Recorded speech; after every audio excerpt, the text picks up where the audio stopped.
Greetings, Rand Eberhard here, and reflecting on my Sabbath day and experience.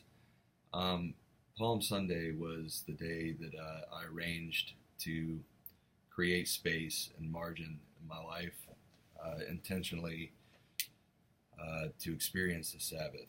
And here are a few key quotes out of Michelle that are central to how I want to reflect on that experience. Sabbath is not an interlude, but the climax of living. This is on page 2 of A Place and Time. Sabbath is not an interlude, but the climax of living. And a good response to that is labor is a craft, but perfect rest is an art. It is the result of an accord of body, mind, and imagination.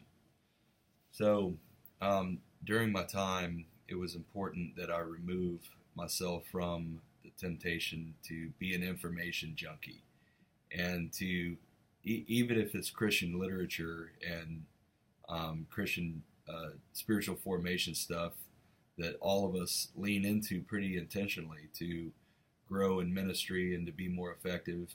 But for me, between podcasts and fuller readings and personal readings, which, by the way, side note, I'm reading The Renovation of the Heart by Eugene Peterson right now, which I've already sent to 2 different guys that I'm helping through recovery. Incredible book.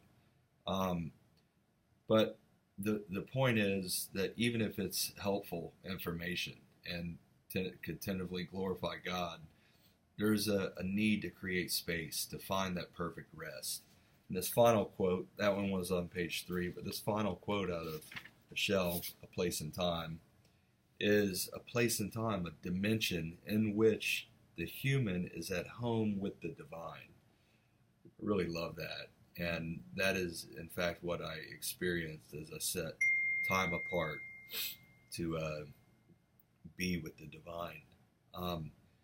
Last night, my grandfather entered the kingdom of God, and it was important that I slow down and pray, and I spent time with a fellow worker, our administrative support person here in student ministry, and I intentionally slowed down and created space and a bit of a Sabbath following that, and went over there and spent the last hours with him.